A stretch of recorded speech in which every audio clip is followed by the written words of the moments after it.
명확하게 하신 것 같습니다. 우리 윤자진 형제님의 말씀을 들어보도록 합시다.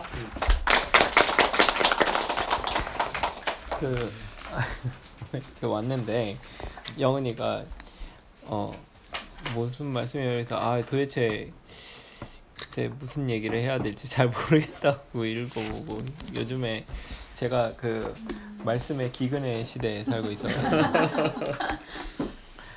그냥 뭐 은수가 태어나서 뭐 이렇게 지내니까 이렇게 뭐라 그럴까, 요즘에 그냥 뭐 이렇게 별 크게 생각이 없는 것 같아요. 그러니까 은수 태어나기 전에, 은수 나오기 전에 그때 은수 약간 좀 지루하다 이 생각을 했거든요.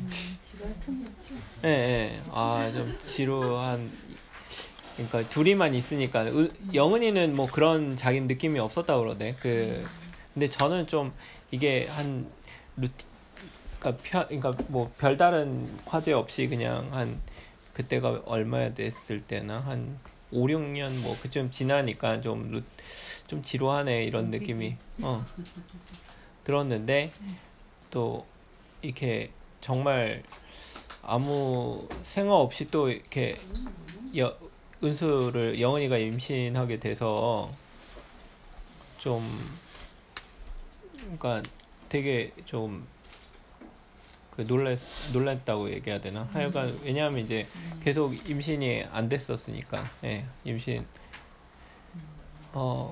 저는 그러니까 전에 이제 그 최초에 처음에 이제 영은이랑 결혼해서 이제 영은이가 이제 뭐 학교 그때 기간제 지내고 뭐 그럴 때, 그러니까 조금 거기서 일하면 뭐 이렇게 정규직이 될 수 있는 희망이 있는 것 같아서, 그러니까 처음에 결혼하고 얼마 안 있어서 임신을 했는데 계류 뭐 유산인가 그걸 했어요. 그래가지고 근데 나는 아무 뭐 그런가 보다 그러고 생각을 했지. 근데 그냥 뭐 그렇게 생각을 했는데, 그때 이제 그러고 난 다음에 영은이 이제 뭐 저기 뭐 앞에 고등학교 다녔잖아요. 거기 기간제 하는데 이게 좀 뭐 잘하면은 정규직도 하겠다 싶어가지고.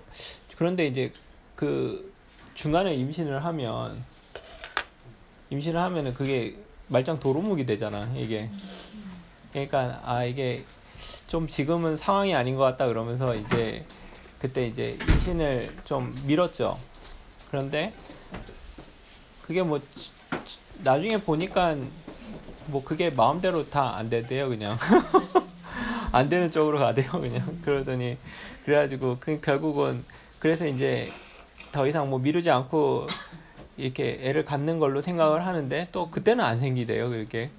그래가지고 애가 내 마음대로 생기고 안 생기고 뭐 계획하는 게 아니구나. 그러니까 내 계획에 맞춰서 애를 뭐 이렇게 하는 게 아니구나 그때 생각을 하게 됐죠. 그러니까 내가 정말 잘못 생각을 했구나.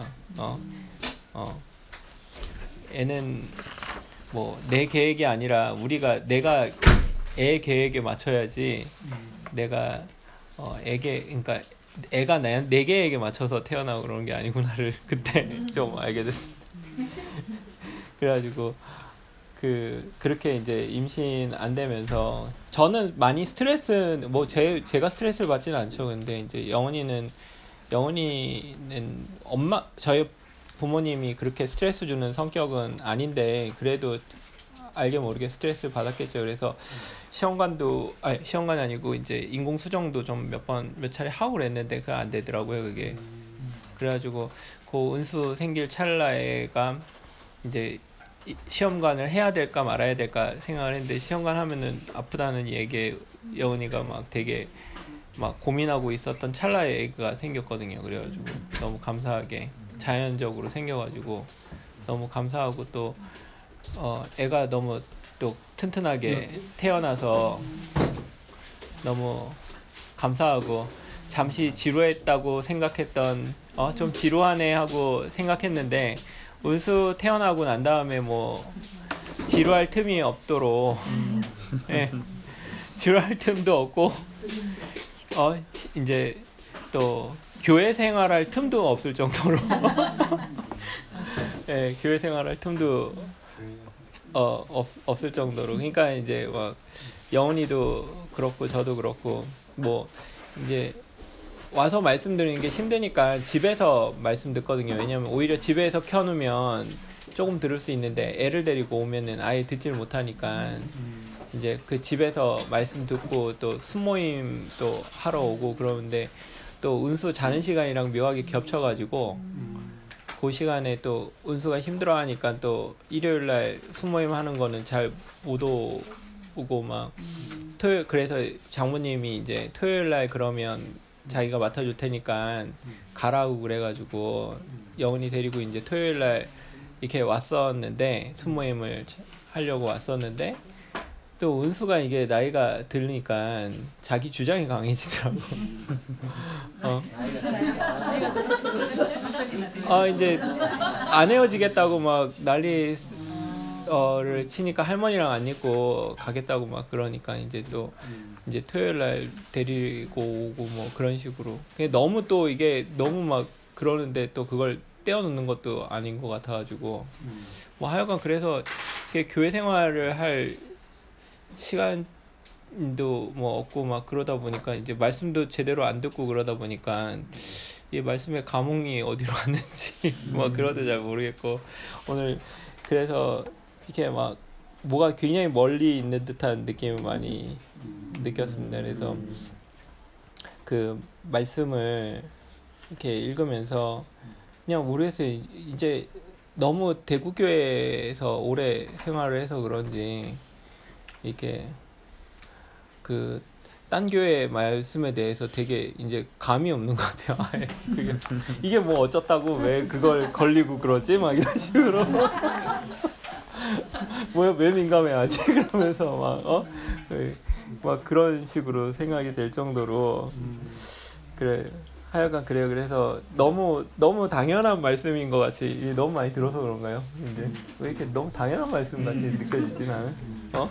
이제 그래서 이제 말씀으로 들어가겠습니다. 서론을 마치고 그 이제 증거계에 대한 얘기를 하시고 계시더라고요. 그래서 요번에 재료에 대한 얘기인데 조각목이랑 정금으로 이제 증거계가 이렇게 만들어지는데 지성소의 가장 센터에 있는 게 이제 증거계잖아요, 그죠? 그래서 조각목에 대한 설명을 먼저 목사님이 하시더라고요. 그래서 그 조각목 아까 전에도 얘기했지만 그 단단한 그 조각목은 견고한 인성을 상징한다고. 그리고 뭐 정금은 하나님의 신성을 상징하겠죠. 그래서 그 견고한 인성을 상징하는데 그 견고한 인성이라는 게 바로 무엇이냐? 그것은 바로 인격이다 이런 말씀을 하시더라고요. 그 인격에 대해서 다 같은 말을 하나, 둘, 셋, 넷, 5개로 얘기를 하셨는데 하나님 말씀을 두는 곳이고 생명나무 열매를 먹게 하려고 증거판을 둔 곳이고 하나님 생명을 그 안에 두려고 하신 거고 하나님 마음을 그 안에 둔 곳이 바로 인격이다 이렇게 말씀하셨습니다. 그래서 그 흔들리지 않고 견고한 인격, 그 인격은 과연 무엇이냐라고 얘기하시면서 그거는 바로 흙이다. 왜 흙이냐? 부정적인 의미로는 아무것도 아니라는 의미가 있지만 흙은 더 이상 내려갈 수 없는 곳이 바로 흙이다. 그게 이제 그랬기 때문에 견고한 인격이다. 그러니까 흔들리지 않는 견고한 인격이다. 이렇게 말씀을 하시더라고요. 그러면서 순간 그런 생각을 했죠. 아, 그래. 위로 올라가는 거는 끝이 없는 것 같은데 네? 그 밑으로 떨어지는 거는 바닥이 있는 것 같은 그래서 바닥이 최종점이기 때문에 흔들리지 않는 그 곳이구나 이런 생각을 했습니다. 그래서 그 사람이 흙이라는 것을 이렇게 흙이라는 운명이 정말 이제 싫기 때문에 선악과를 먹은 거잖아요, 그죠? 모래도 되고 싶은 거죠. 그런 인격의 자리가 너무 싫으니까 너무 아무것도 아니라고 하는 것이. 근데 이제 그래서 뭐가 한번 해보겠다고 이제 선악과를 먹었는데 결국 그렇기 때문에 가장 인생의 가장 큰 비극이 시작이 되는 거죠.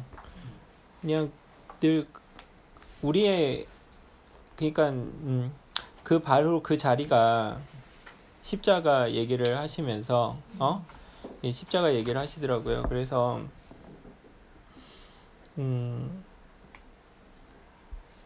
그 하나님께서 모든 만물이 끝나고 모든 만물이 끝난 그 자리가 흙이니까 이 운명이 십자가에서 드러나게 됐다라고 얘기하시거든요. 그래서 그 흙의 자리는 또 반석 위에 지은 집 같고 또 거룩한 믿음 위에 집을 건축하라는 말씀이 있는데 그 자리가 또 거룩한 믿음의 자리다. 왜냐하면 흙이라는 곳에 하나님 말씀이 심겨져 있다고 하는 것이 심어서 보존하려고 했다는 것이 믿을 수 없기 때문에 그렇게 믿는 것이 거룩한 믿음이다라는 얘기를 하셨거든요. 그래서 그 조각목, 결국 그 조각목이라고 하는 것은 그 인격이죠. 하나님이 붙을 수 있는 그 인격이죠. 그죠? 그래서 하나님이 인정한 한 사람이 내 사랑하는 아들이고 내 기뻐하는 자다 하는 이 사람이 죽었다는 사실은 모든 사람이 그 십자가 안에서 모두 다 죽었다는 것을 의미한다라고 했습니다. 그래서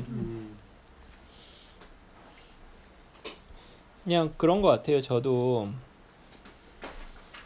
이렇게 보면 우리 교회가 이 십자가의 그리고 인격 이 자리를 얘기를 하기 때문에 그러니까 형제들, 그러니까 저는 우리 교회에 와서 이렇게 좀 그러니까 전에 이제 제가 교회를 다닐 때 무슨 저희가 있었냐면 그러니까 그냥 기존에 있는 교회를 다닐 때 교회를 소개를 못 해주겠더라고요. 왜냐하면 교회를 나가자고 하는 게 그 사람한테 하나의 어떤 더 짐을 주는 듯한 그런 생각이 들었거든요. 그래가지고 그 교회를 어쩔 수 없이 다니는 애 같은 경우에는 뭐 같은 교회 우리 교회로 가자고 얘기는 했었는데 그렇지 않는 경우에는 뭐 이렇게 가자고 하기가 좀 그렇더라고요. 그러니까 그래서 이제 그 교회 목사님이 한 번은 이제 전도 폭발 훈련이라고 있거든요. 뭐 받아보신 분들 안 계시나요? 혹시 전도 폭발 훈련? 이 전도 폭발 훈련은 어떤 훈련이냐면 그 3분이나 5분 이런 식으로 해서 이렇게 자기가 그 교회에 대해서 이제 전도를 하는 거예요. 그걸 훈련하는 거예요. 3분과 5분 정도. 그러니까 사람을 만나서 이야기할 수 있는 시간이 3분 내지는 3분 동안 이 사람을 설득하는 거야. 그래가지고 이 3분 동안 말을 해가지고 이 사람이 교회에 올 수 있게 하는 거 연습하는 거야. 연습. 그래서 이제 전도 폭발 훈련을 이제 서로 이렇게 짝을 만들어가지고 내가 뭐 형한테 이제 3분 동안 안녕하세요 막 이렇게 서로 시뮬레이션을 하는 거지. 이렇게 안녕하세요 뭐 그래서 제가 하는데 그러고선 제가 소개해도 되겠냐고 그러면서 3분 동안 막 얘기를 하고선 이제 그런 거를 하고 마지막에는 이제 또 나가서 이제 진짜 그 거리에 나가서 직접 실현해 보는 것도 또 테스트 해보고 뭐 그런 이게 그 체계적으로 그 교육 과정을 만들어 가지고 전도 폭발 훈련 그게 있어요. 진짜로 그 코스가 있어요. 그래서 이제 저한테 그 전도 폭발 훈련을 좀 받아보지. 왜냐면 제가 그 당시에 그 청년부에서 청년부 회장도 하고 뭐 그래가지고 대학부 회장도 하고 그래가지고 뭐 이제 목사님 그런 식으로 얘기해서 저는 안 하겠다고 그렇게 얘기를 했거든요. 그래서 왜 안 하려고 그러냐고 그래서 저는 생각할 때 그러니까 목사님이 교회가 사람들이 전도를 안 한다 이거예요. 전도를 안 한다고. 그래서 목사님더러 그러니까 교회에 오라고 하지 않는다. 그래서 교회가 좋으면 오라고 하지 않을까요? 그렇게 정말 자기가 좋으면 오라고 하지 않을까요? 이렇게 얘기했더니 목사님이 그래 전도를 안 한다고 그래서 해야 된다 그래가지고 그러면은 교회가 정말 좋은지 한번 생각을 해봐야 되는 거 아닌가요? 정말 안 좋으니까 정말 좋다고 생각 안 하니까 안 하는 거 아닐까요? 그렇게 전화 안 할랍니다 그러면서 막 그렇게 얘기를 했었거든요. 그러니까 근데 우리 교회에 와서 그러니까 그런 고민들이 사라진 것 같아요. 그러니까 정근이 형 이제 같이 저기 병원 나와가지고 같이 다니는데 정근이 형이 뭐 교회는 안 나오지만 항상 늘 교회에 대해서는 훌륭한 곳이라고 얘기를 대구 교회에 대해서는 자기가 인정한다. 훌륭한 곳이다. 그래가지고 우리 병원에 이렇게 약사 중에 좀 이렇게 사람이랑 관계 안 되고 막 찌질하고 막 그런 애 있거든. 결혼 못하고 막 하여간 좀 그런 친구 있는데 뭐 소통도 안 되고 막 꽉 막히고 막 정근이 형 하는 얘기가 니가 가서 좀 전도 좀 한번 해봐. 쟤한테는 대우교회가 필요한 것 같다고 그래가지고 아이 그런 형이 이거 하지 왜 나더러 시키냐고 그러면 그러니까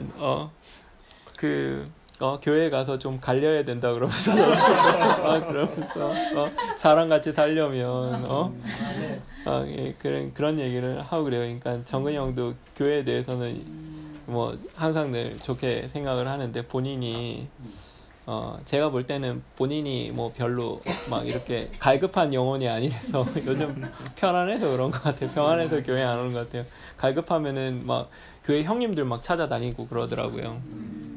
자기 갈 데 없으면. 근데 요즘에 좀 살만한지 뭐 별로. 근데 저는 이제 교회를 보면 그냥 한 가지가 그러니까 교회 형님들이나 여기 계신 누나들이나 동생들이나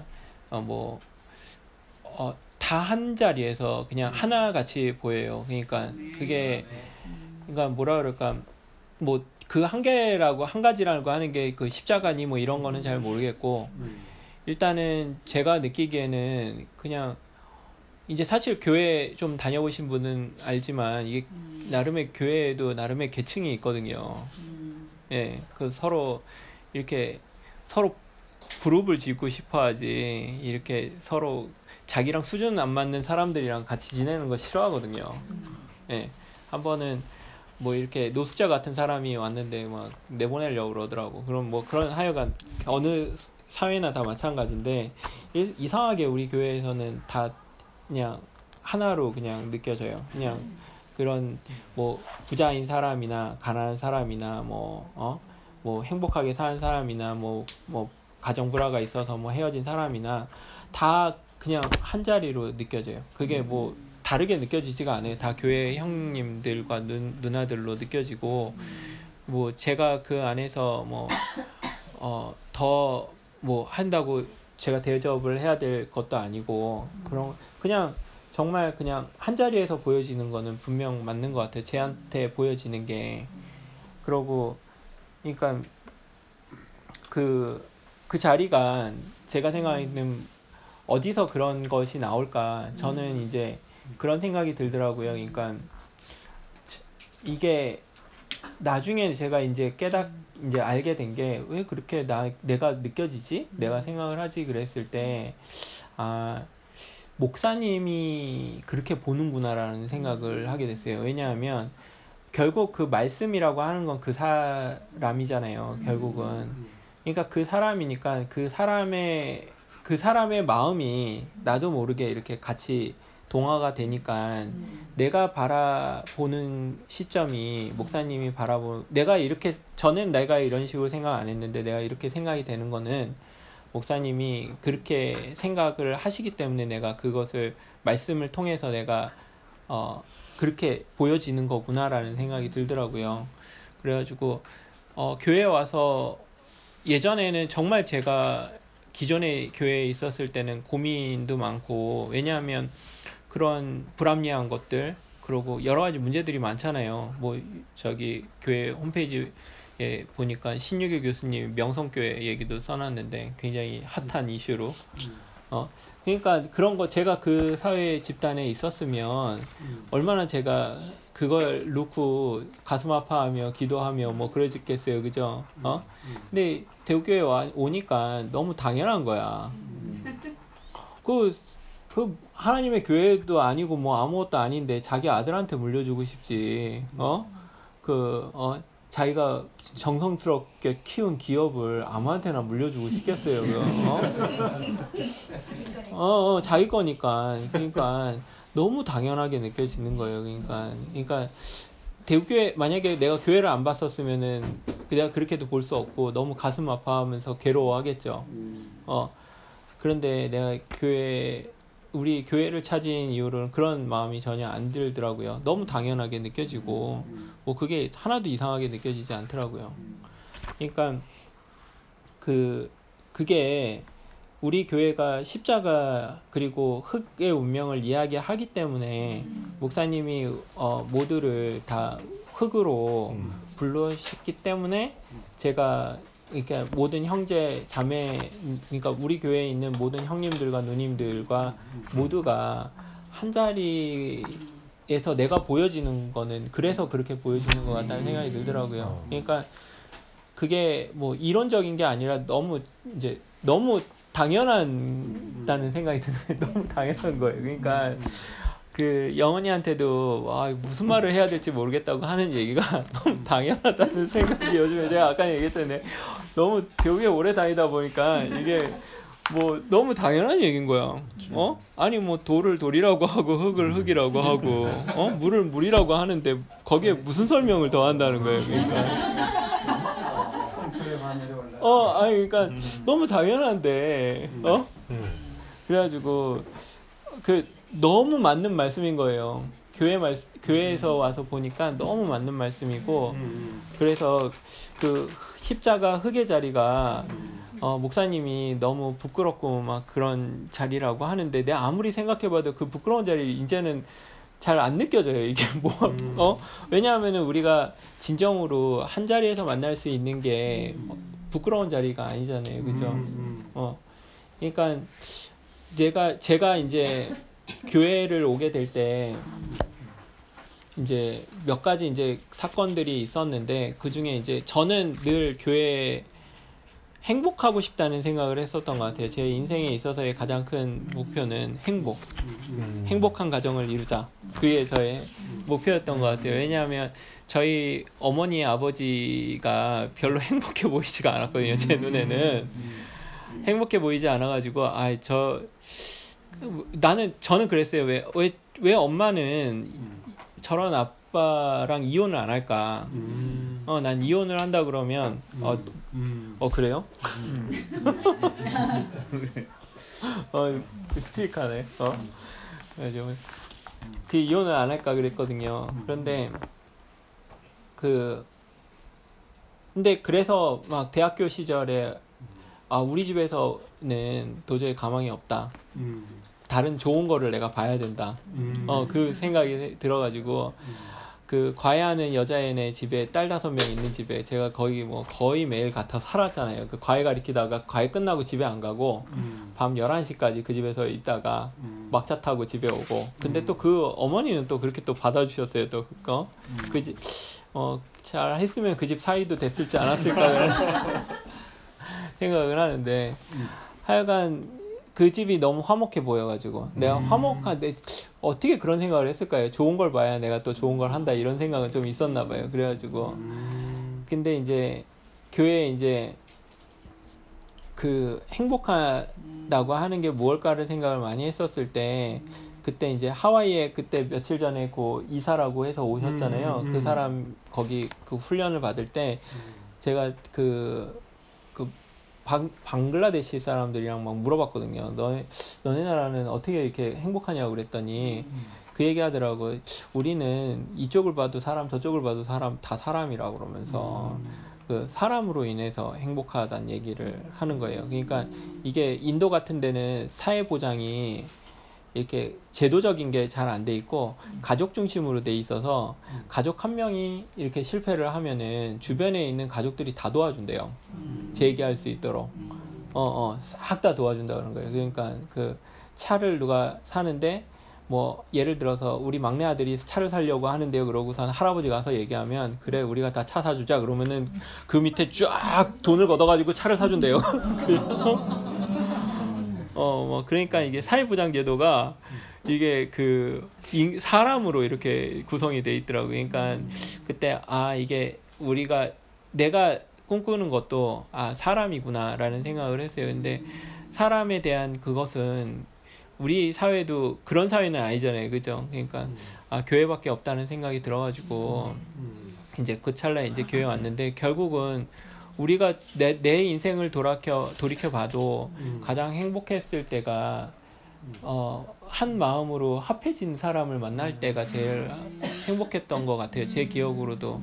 그러니까 뭐 제가 이제 물론 전자제품 좋아해서 이제 어렸을 때는 전자제품 같은 거 이제 비싼 거 사면은 되게 즐겁고 한 달 막 이렇게 재밌게 지냈는데 요즘에 이제 돈도 벌고 뭐 저기 하니까 이런 사도 별로 감흥이 없는 것 같아. 한 시간도 안 가는 것 같아. 이런 걸로 내 마음을 채워줄 수가 없는 것 같아요. 정말 그 사람이라고 하는데 저는 이제 그런 생각을 했어요. 며칠 전에 그 우리 순모임 할 때 내가 근데 나는 교회에서 정말 내가 정말 친한 사람이 있다는 생각이 안 든다. 왜냐면 나는 사람으로서 이렇게 과정을 이렇게 같이 함께하는 시간이 필요하다는 생각이 드는데 내가 그렇게 이제 지낸 사람도 없고 그렇기 때문에 나는 정말 이 교회에서 누군가를 정말 친하게 느껴지는 사람은 없다라는 식으로 그 제가 간증을 했거든요. 근데 그때 그 누구지? 그 누나 누구였지? 그는 나 이름이 갑자기 생각이 안 나네. 선미 누나가 그런 얘기를 하시는 거예요. 그러니까 그 얘기를 그러니까 같이 이렇게 살려주면서 무슨 얘기를 딱 저한테 하셨냐면은 우리가 그 십자가의 운명 안에서 만나지지가 않으면 그 아는 거는 진짜 아는 것이 아니다라는 얘기를 그 선미 누나가 하더라고요. 그래서 제가 그 얘기를 들으면서 그래 내가 너무 피상적인 관계에 대해서 생각을 이렇게 했구나. 내 생각이 그냥 그런 생각이 들었어요. 그러면서 이제 소망이 생긴 게 깊이 내가 그 자리에서 그 운명에서 그러니까 형님들과 누나들과 동생들이 한 자리로 만나지지 않는다면 그게 내가 깊이 있게 짜여지는 게 아니구나. 그냥 뭐 시간만 늘려놓는 거지. 시간만 같이 있는 시간만 늘려놓는 거지 아무런 의미가 없구나 그런 생각이 들더라고요. 그래서 그거에 대해서 선민 누나 얘기를 들으면서 내가 더 깊이 그 운명 안에서 짜여지는 것에 대해서 소망이 좀 생기더라고요. 근데 이제 대우교회 오면서 한 가지 이제 생긴 게 제가 소망한다고 되는 거는 아니고 하나님께서 또한 그 자리를 만들어 주셔야 되니까 그러니까 그거를 제가 막 조급해 한다고 되는 일도 아닌 것 같고 또 하나님께서 열어주시는 거라고 생각을 해서 또 하여간 또 하나님께서 또 길을 열어주시겠지 그걸 보여주시는 하나님께서 또 길을 열어주시겠지라고 생각하면서 그렇게 지내고 있습니다. 그래서 결국 이 오늘 말씀도 그러니까 그 깊은 연합의 자리에 대해서 얘기를 하시는데 이 말씀만 보면은 이때는 뭐 약간 그렇게까지 그 연합에 대해서 그 집단적 연합에 대한 얘기가 좀 적고 오히려 개인적으로 그리스도로 거듭나는 것 같은 그 느낌 좀 많이 받더라고요. 이 말씀을 보면서 제 개인적으로는. 근데 요즘은 제가 그래서 왜 그런 느낌이었을까? 그러니까 이때는 조금 그런 분위기로 갔다가 더 목사님 말씀이 발전이 되면서 개인의 구원이 아닌 집단의 구원으로 더 이게 포커스가 맞춰지는 건 아닐까라는 생각이 들었어요. 그러니까 그러니까 조각목에서 같이 연합이 되는 게 여기 이 책에서는 하나님과 사람의 연합에 대한 부분이 굉장히 이제 나왔거든요. 그러면서 그것이 연합된 자리고 그리스도고 그렇기 때문에 예수님을 그리스도로 불려졌다라고 얘기하는데 제가 이제 보면서 더 지금은 복음이 발전을 해서 한 단계 더 나아서 개인의 성품이 변화돼 가지고 그리스도가 되는 것이 아니라 우리가 그 형제 자매들이 모두 한 자리에서 하나로 전 단체적인 구원을 내가 완벽하지 않아도 내가 그 하나의 구성원으로서 조각목으로서 전체적으로 짜여져 가지고 거기에 하나님의 신성이 집단에 전체적으로 이렇게 덧붙여지는 거구나, 이런, 그게 더 복음이 더 나아갔구나, 이런 생각이 좀 개인적으로 들었어요. 그래서 어쨌든 제 개인으로만 봤을 때는 내가 그리스도의 인격처럼 뭐 그런 것도 잘 모르겠고 그렇게도 될 수 있을까라는 생각이 들지만, 어쨌든 우리 형제들과 함께 제가 소원하는 거는 십자가의 운명 안에서 더 깊이 있게 짜여지길 정말 소원하고, 그 십자가에서 깊이 짜여지는 가운데에 하나님께서 정금으로 이렇게 덧입혀 주셔서 우리 교회, 제가 개인적으로가 아니라 교회적으로 이렇게 하나님의 완전한 그 언약궤, 그러니까 증거궤가 되는 게 아닐까, 그런 생각을 하게 됐습니다. 아멘. 네, 말씀을 마치겠습니다. 아멘.